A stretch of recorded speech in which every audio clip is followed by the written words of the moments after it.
Catherine Kuhlman, si tu l'avais connue à l'âge de 50 ans, tu n'allais jamais la suivre. Elle sortait avec un mari d'autrui, Catherine Kuhlman.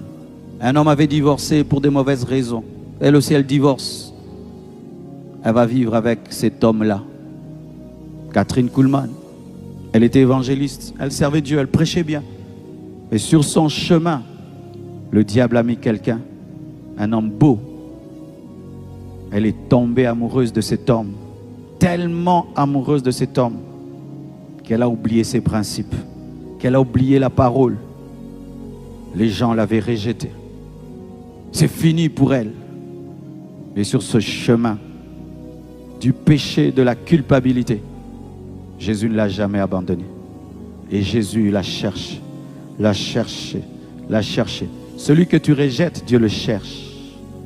Et un jour, elle voit un panneau sur lequel était écrit « Stop ».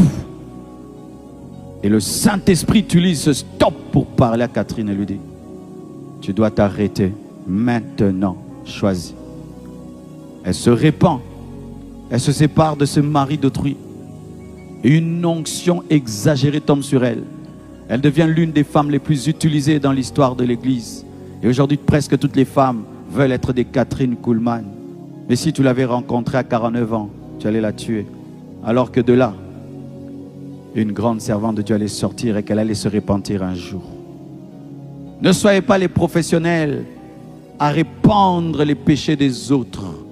Ne soyez pas les professionnels à détruire une petite flamme qui existe quand même.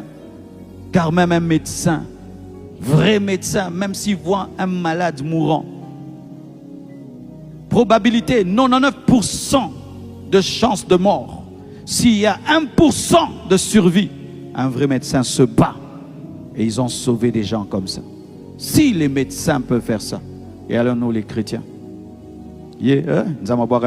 ah bon? Tu es devenu vice-dieu. Tu es devenu vice-dieu. Si tu étais là quand Pierre avait régné, tu aurais voté quoi? Qu'il prêche le jour de la Pentecôte. Et lui, il ne peut même pas prêcher le jour de la Pentecôte. Il a fait le mal. Mais qui a été choisi? Celui qui a régné.